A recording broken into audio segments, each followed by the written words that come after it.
Hi everyone! Today we are going to paint this mountain sunset together, and we're only going to use a few colors and I will walk you through each step. It comes together fairly quickly and the result is something really pretty. Grab your paints and join me. For this project, I'm using a pretty traditional red, blue, and yellow color palette, plus some burnt sienna and purple. I'm starting with a super simple sketch and not worrying about all of the details. I'm just marking in the mountains, the snowy areas, the foreground, and where some of these larger pine trees will go.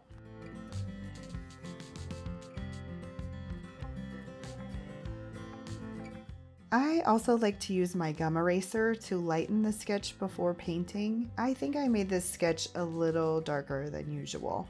Next, I'm mixing the darkest color I will use by combining burnt sienna, purple, and my blue. And then I'm just marking in the darkest values of the painting. So that's going to be my foreground and my larger pine trees.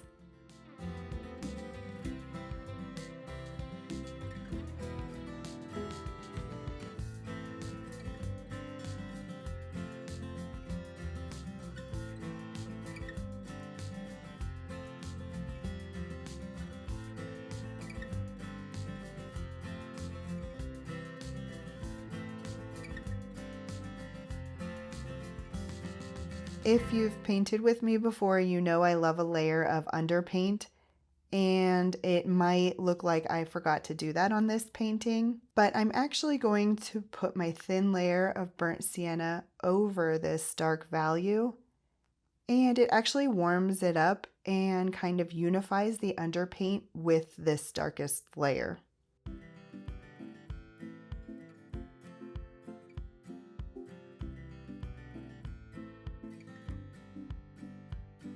I'm using a slightly more saturated burnt sienna to mark in some medium values as well. I'm not getting too detailed here, I'm just telling my brain what the composition will look like as I paint.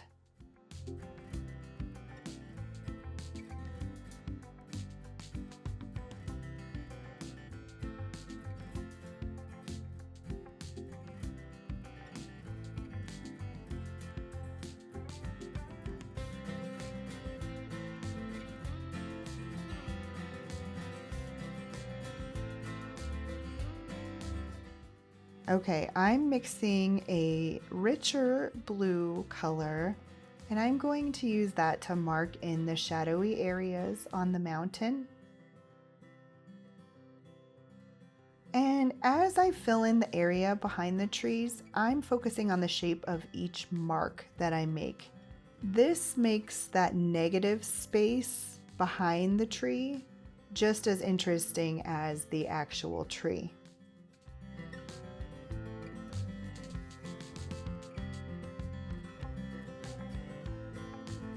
As I'm painting these shadowy areas, I'm just making marks of color. I'm not worried about anything being too precise.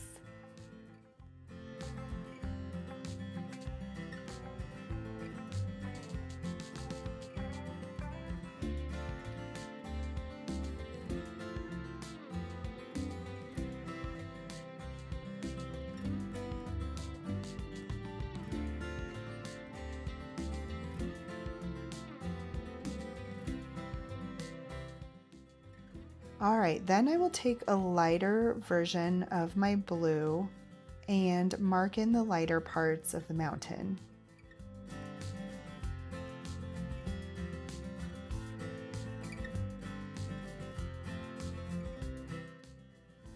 I'm going to lighten that up even more. It's still blue, it's not a pure white, and I will mark in the snowy spots on the mountainside too. Again, I'm just focusing on patches of color rather than precise details here.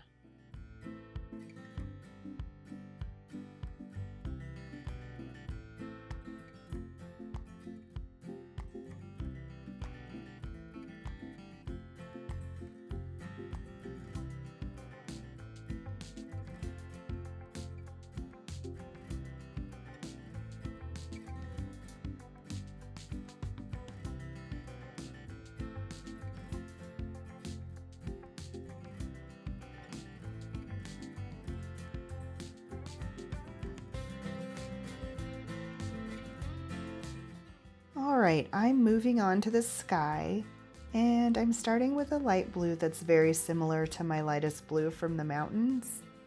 And I'm just gonna blend in different colors and keep it pretty wispy and blendy in this sky area.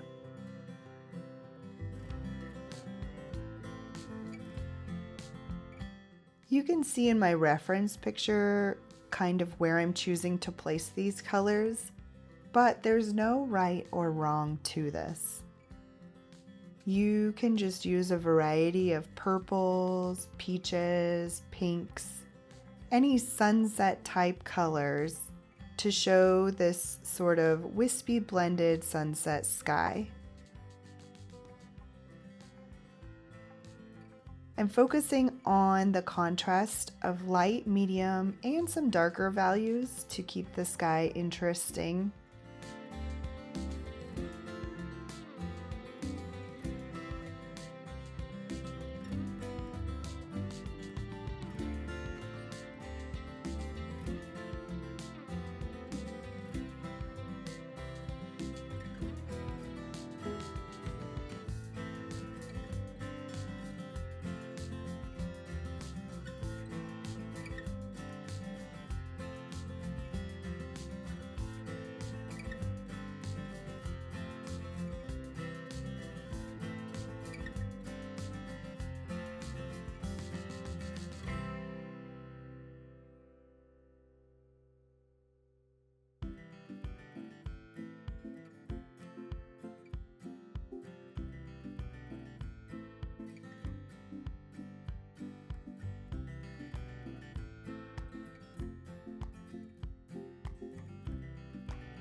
I'll even add some light, bright yellow to show where the sun might be hiding behind the clouds.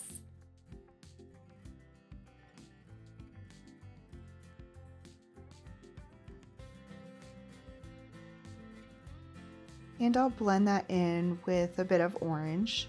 If you find your colors are not blending well or they're just drying too fast, you can always thin them out with a bit of water or an acrylic medium, or even a slow dry medium if you have that.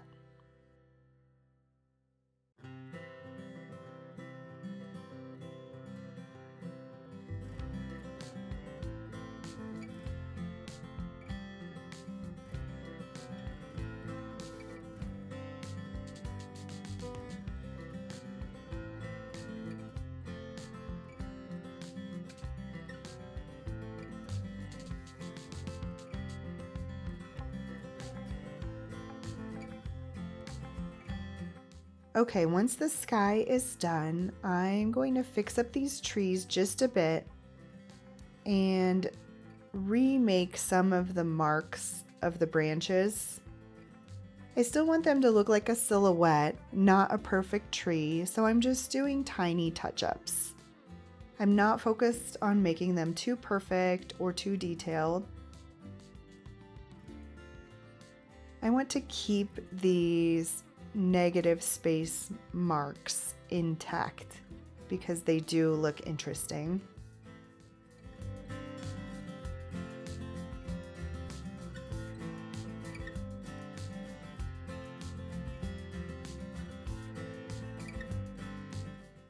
Okay, I'm gonna finish up some sky details, and I will even put a small white dot where the sun could be. Sometimes you need to use your finger to give it a quick blend.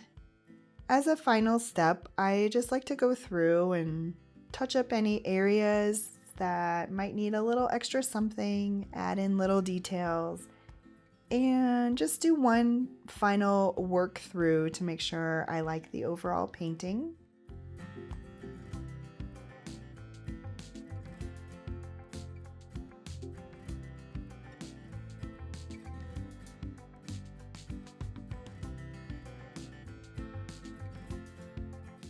Once everything seems just right, it's time to peel the tape and see what the final painting looks like. Here is our mountain sunset. I hope you enjoyed this project, and I would love to see what you painted.